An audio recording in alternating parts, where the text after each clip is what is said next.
everyone, and welcome back to She Coaches Coaches. I have a special guest here for you today. Now, let me tell you a little bit about her. Her name is Suzanne Doyle Ingram, and she is a best-selling author who has written and co-written over 20 books, including her most recent bestseller entitled Everybody Has a Book Except for You. Now, what she does is she's coaches and trains business professionals on how to write, publish, and leverage a book to promote their brand and business. So now you guys know why I'm talking to her today on the show. Her programs and services help authors increase visibility, initiate speaking opportunities, attract new clients, and grow revenue. And in the last 15 years, she and her team have helped over 1,000 business professionals write and publish books. Suzanne, welcome to the show. I'm so glad you're here. Thank you for having me, Candy. I'm very happy to be here. Yeah. Now, years ago, I took one of your programs and actually self-published my own book, but that was, I don't know, maybe 6 or 7 years ago. So that's Yeah. when you and I first met, which is a long time in this industry. Well, exactly. I was just thinking about that when we were speaking earlier before the interview started. I was like, "Where are the OGs? We've been around for a long time. We haven't even changed. We've stayed on the same path." And it's kind of funny because what I've noticed is that the people who are successful are the ones who double down on the things that work, right? Yeah. Like it's Yeah. really easy to go, oh, I'm going to do this instead, or I'm going to open that business instead. But what really matters is when we take it and we go, this is my zone, and I'm just going to keep working and master it and improve and do those reps just like you do at the gym. Those are the people who succeed. And so Exactly. I don't know if you Exactly. feel the same way. I do. And it's funny because quite a few years ago, maybe about 10 years ago, the local tourism association came to me and said, "Hey, do you know how to run Facebook ads?" And I said, "Yeah, I know how to run Facebook ads." And they said, "Can we hire you? Here's some money." I was like, "Sure, this is great." And then I thought, what am I doing? Stay on your path. Just because Yeah. you can do something doesn't mean that you should be doing it. So I always have a filter where I'm like, will this opportunity bring me closer to my goal, help me stay on my path, or is it taking me off the path? Mm. And I think there's something about the written word and the sort of the potential variety for what somebody can do with a book as Yes. well. Like you can never Yeah. get bored. It's not just, Absolutely. creating an amazing product, but it's Yeah. how they grow out of doing the writing and the editing and sticking with it and the partnership with you. And Yeah, you're then right. like to learn what they can do with it. It's kind of an amazing tool. I know. I love it. I love, love, love working with people from the very, very beginning because we basically design their whole business around their book. And it's a little bit more challenging when they come to me and they say, "Hey, my book's already done. Can you publish it?" We're like, "Yeah, we could talk about that, but how are you using this as a tool for your business?" And so Mm. it's just, as you can imagine, so much easier to set it up from the very beginning. Are you going to be trying to get booked as a speaker? Well, then let's weave a little bit of that into the book. Or do you have a program? Let's weave some of that into the book. And it's just so much easier to do it from the beginning. But that's what I absolutely love. And Yeah. then I find that people get more clear on what they want and who they want to serve. These It's just amazing that clients just come to them. Like one of my clients yesterday came on one of our group coaching calls, and she's like, "I'm sorry I haven't been here for a while, but I just got 8 new clients." I Amazing, know, I right? know. And Yeah. I'm just closing out the 2025 Coaching Business Growth Survey. And one of the Hmm. big data points that I've seen is it's not the number of years that somebody has been a coach that is the indicator of their success. It's how fine-tuned they are with their niche. If they have a Mm. broader niche, they have a much harder time signing clients. And as soon as they narrow down and really own their expertise and sort of double down on that thing, it really makes a difference. It's Huge surprising. difference. Yeah. And that applies to your book as well, because a lot of times people say to me, "I don't know what to write about. I know I want a book. Everybody tells me I should write a book." And so I try to help them niche down as well. And one of the ways to do that is think about, first of all, what do you love in your business? Let's say you do 10 different things in your business. What really lights you up? What do you really love?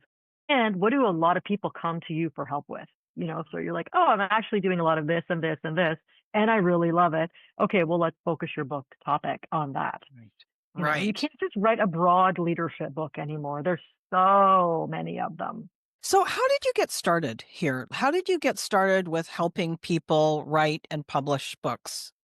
Quite a bit of time, actually. Well, what happened was, I used to own a marketing agency, in the early 2000s, and everything was really great. I had some huge contracts with big companies. I mean, Cirque du Soleil was one of my clients. And anyway, those lovely days had to come to an end because in 2008, there was this huge economy shift. Anybody over 40 can remember. And it was a really, really terrible time. And so my marketing agency just, went down, down, down, down, down. And I thought, okay, well, I tried to, resuscitate it for about 2 years. By the time 2009 and 2010 came around, I was like, I'm drowning. Like, I can't do this anymore. So what should I do? And this is right when Amazon started letting people self-publish. So I thought, okay, well, maybe I'll write a book. Like, I have a degree in linguistics. I've always liked writing. I had been doing editing on the side. And so I wrote a book, but the first book I wrote under a fake name because I was so afraid it was going to fail. And I didn't want anybody to know that it was me. Like, I just felt like such a failure in my business. And I just thought I can't take another failure.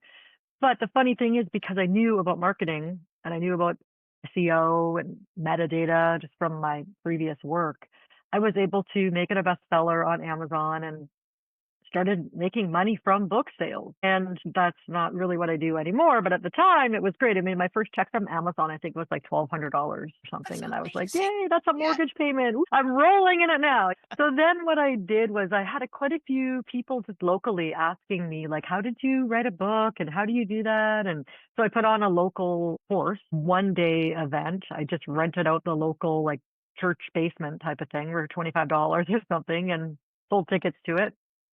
20 people signed up and I went, holy mackerel. Like, I just made $2,000 in 1 day to stand in front of a room and just talk about what I know and what comes so easy to me. And I loved it. That's when I got the bug. I'm like, wow.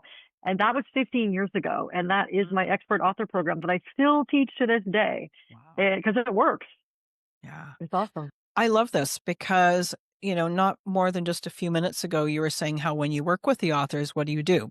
You encourage them to do the thing that they love, which is what you're Yeah. doing, and also Yeah. the thing that people ask them for help with, right? So it's like, do you, and then listen to the people around you that are seeing there's something special that you can help them with. And so that's exactly what you've just described, right? Full circle moment. It's pretty Yeah, cool. that's great. Yeah, I never thought about it that way, but it is great. And it's I just love it. I feel like I'm like one third a coach, one third a mom, and then one third kind of a jerk because I'm like, I'm going to light a fire under your butt. One of my clients just said to me the other day, I want to speak at a conference in May. Do you think I'll have my book done by then? And I said, if you don't, I'm going to get on a plane and fly to your house and smack you. Are you kidding me? It has to be done by then. Yeah, yeah, yeah. Stop messing around. I know. But I mean, but the mom part of me too is like, I know you're going through a hard time right now. I totally get it. Let's just take a break or let's work on this instead. Or, like, because I'm also kind of like a business coach to the people who are writing books, Mhm. I don't say, well, just sit down and write whatever comes to mind. No, don't waste your time. You need to be efficient. Don't do that. That's a bad idea. So Yeah. I'm a little bit different than other people in that way for sure. Then that's probably why your clients come to you.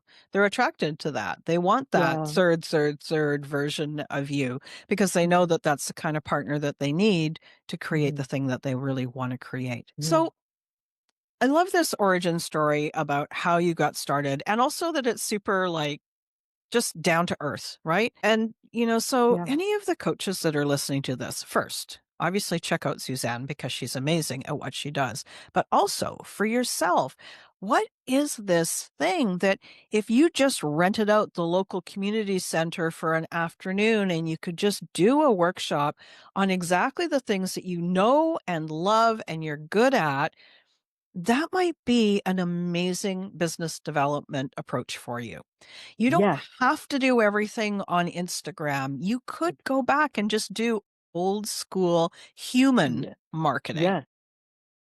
Love it. It's so true. And you literally can sell 20 tickets for $100 and make $2,000. Yeah. These local workshops are so good. And also, Candy, the thing is, people overcomplicate it all the time. They overcomplicate their books.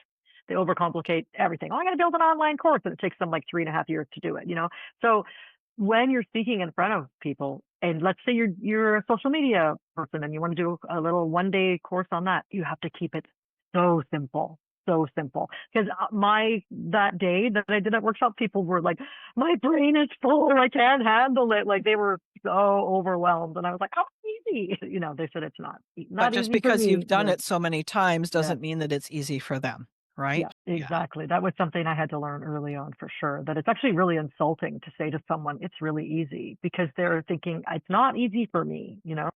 And it's important to respect our clients and to remember where they struggle. And that when, I'm sure like when you were earlier on in your process and maybe first learning how to do that self publish for yourself, it Yeah. wasn't easy the first time you did it. You had to tinker with it and go, what kind of a Yeah. question? Who can I ask for help with this? Right? Yes. Yeah. And so I've made so many mistakes over the years, and that's how I've learned, right? So if someone comes to me tomorrow and says, I want to do a book that's 7 inches by 11 inches, I'm like, that's not a good idea. And let me tell you why.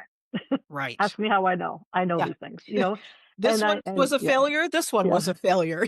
That size will not be accepted by Amazon. It will not be carried in bookstores. On and on and on. And that saves them months of time. Yeah.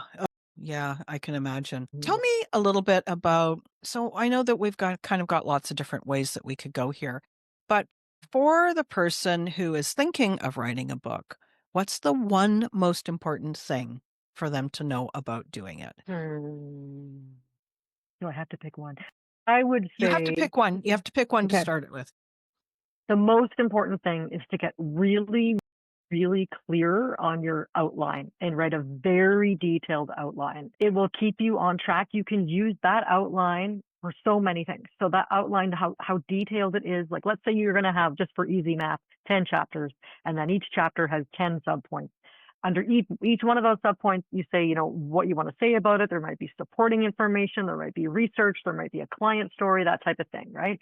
But then it's so easy to write your book when all the thinking is done ahead of time. It's all the planning done ahead of time. It's like driving your car from LA to New York. You're going to have a map. You're going to have an idea. You're not just going to go, I'll just see what happens. I mean, that might be kind of fun. But when it comes to writing a book, you need to have a plan, because people who do what I tell them to do say, wow, that was so easy to write. It literally just fell out of my head, because they sit down to write. They never have writer's block. They never, I just had like thinking block for a second there. Yeah. Because they know, oh, today I'm working on chapter 2 and this is what I'm writing, and it's all pre-planned. So the writing of the outline might take you like a month. Winging it is not a good idea, because I also believe in something that I call the reader's journey. A long time ago, before I started doing this, I did some sales training for Starbucks. And one thing I learned about Starbucks was that they have what they call the customer journey. You literally walk into their store and you go down a very specific path by certain things they want to sell you. All of that is analyzed like you would not believe, the price points and the positioning in the store and everything. It's not random. So I think about the reader's journey. And when the reader is reading your book, it's like you're the author. You're standing in front of a forest and you say to them, let me hold your hand. I'm going to show you the way. Let me just show you what we're talking about here. And you're like guiding them nicely through a path in the forest. So every chapter, the reader feels like, I think I'm in the right place. This is Mm. someone I trust. This is someone I believe, because of the way I teach people how to write books, in terms of including credibility, including vulnerability, and all those other things. So the reader feels comfortable. And we want that reader to reach out to you, download your worksheets, or book a strategy call with you, or whatever it is, right? If you're a realtor, we want you to get the listing. If you're an architect, we want you to design a home, Right. whatever your most wanted response is. But if you don't have an outline, it's literally like you're standing in front of the forest and you're just going to like drag them through, whacking into trees and everything. And the reader's just like, what is this? It's very confusing and not comfortable, because it's just a mess. We want the book to be organized. So I would say, to answer your question in a roundabout way, the outline is the number one thing. So what's so interesting, the way that you describe the outline, like it's not just the path of the topics and the content, but the emotional highlights and the emotional places that you want to connect as well. Are you building credibility and trust with your reader? Where are you showing up as the real you, telling real stories or talking about real case studies of people that you've supported, if that's that kind of a book? But Mhm. that's a really interesting thing that I never thought of. Yeah, I think 100% that's part of it. Yeah, because and it's very delicate. You like, I'll point back to what I was saying just very briefly. I mentioned credibility and vulnerability. So I believe that the author needs to include credibility there in terms of their education, their experience. Like, for example, I've already done it here today when you've mentioned that I've worked with over 1,000 people. I've been doing this for 15 years. And then the vulnerability, like, hey, I wrote my first book under a fake name because I was afraid it would fail. Like, naturally do it in podcast interviews as well. But to have that in your book is really important. But if we have too much credibility, like, oh, I'm this and this and this and a bag of chips, then you just sound like you're bragging and people don't like that. It sounds arrogant. But if you Yeah. have too much vulnerability, people feel sorry for you, like, oh, wow, they've had a terrible life and a terrible time. So there's a very delicate balance. Sorry. Yeah.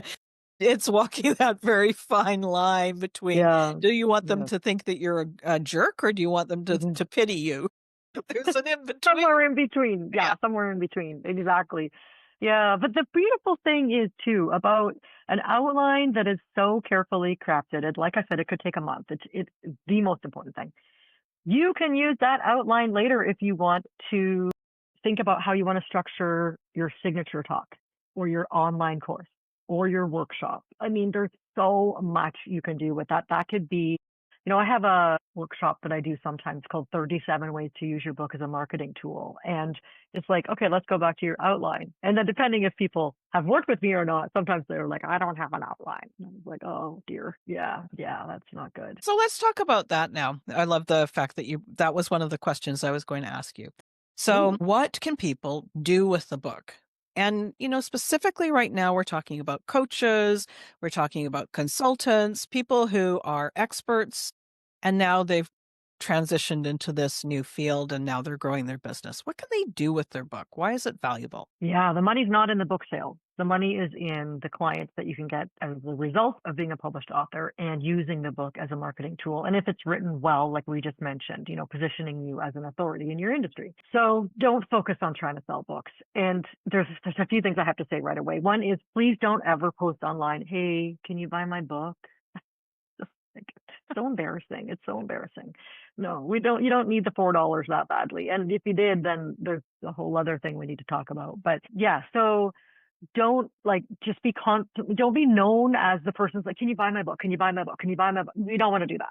So when you do post about your book, it could be something related to it. Like, I was interviewed on a podcast today and we talked about my book a little bit. Or, it could be, I just got this great review on Amazon for my book and put that on your social media, things like that. So you're gently reminding people that you have a book because it is not the responsibility of our audience to remember that we have a book.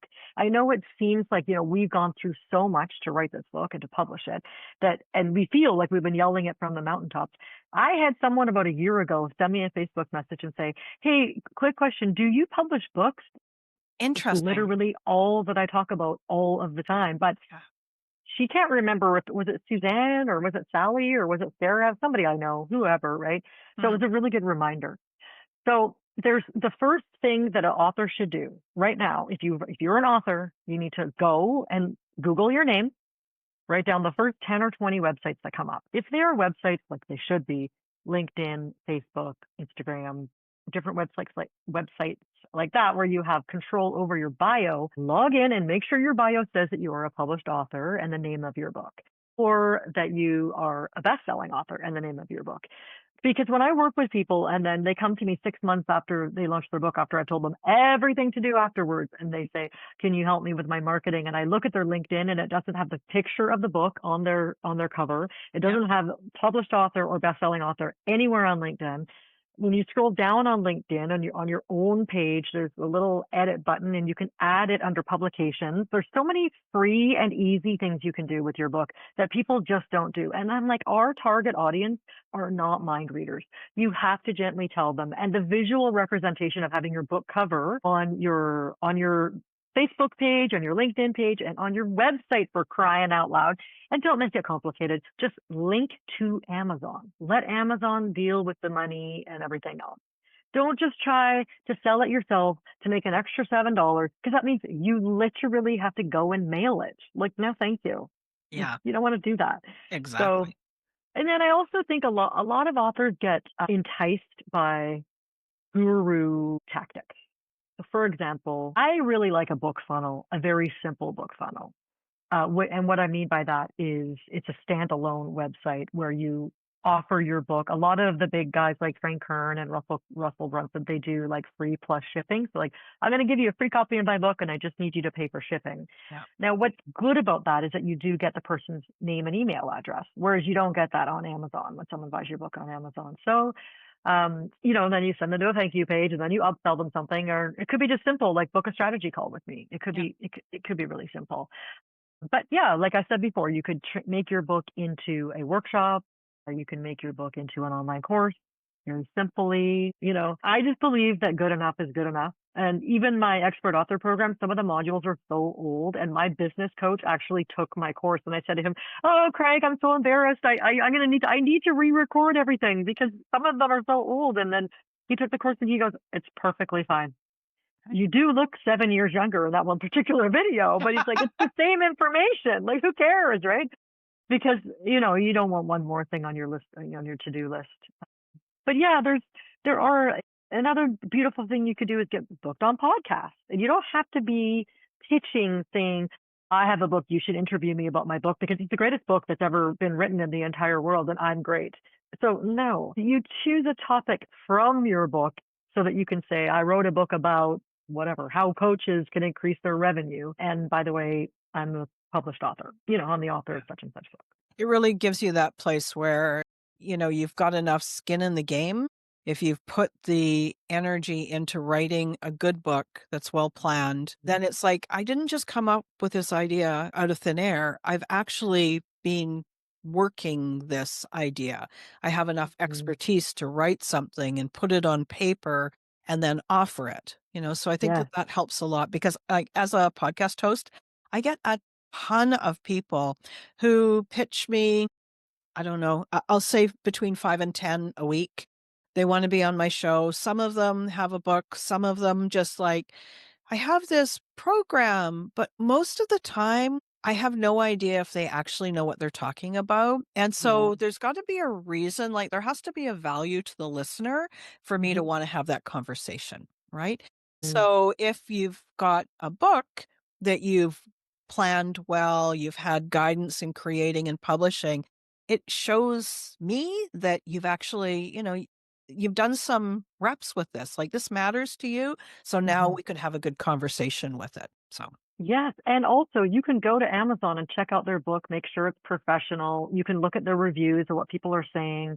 mm, And I mean, some people have 0 reviews, and so you're kind of like, "Oh, I don't know if this is any good." And I know what you mean, and I think I explain sometimes to people that when you have a book, it's, let's say somebody is organizing a conference and they're looking at speakers and they're choosing between 3 different people and one of them has a book and the other 2 don't. It actually raises the status of the conference organizer. It makes them look good. Our next speaker is best-selling author Nancy Smith or whatever. It yeah. makes them look good. And also, like you said, it's really and truly elevates your credibility. But you do have to make sure it's a good book. We've talked about writing a book. Now the listeners are going, oh my gosh, this is something that I should be doing. How do they go about doing it? How do they find a mentor that's going to work for them? How are they going to find some help, a publishing company that's going to help them with this? Yeah, good questions. Okay, so it is great to have a mentor that's a good match for you because they're going to keep you accountable, they're going to guide you along. I know there's many, many people who have done my program who never, ever would have written a book if it wasn't for me, bugging them every other Wednesday. And also helping them believe that it's possible and getting them back on track when they get off track. When they suddenly say, "I'm going to include a recipe for carrot ginger soup." I'm like, "No, you're not. That's a dumb idea." So although I do say it with love. So there's tons of different mentors out there. So you really got to look at what would work for you, how many times they meet, how often they meet.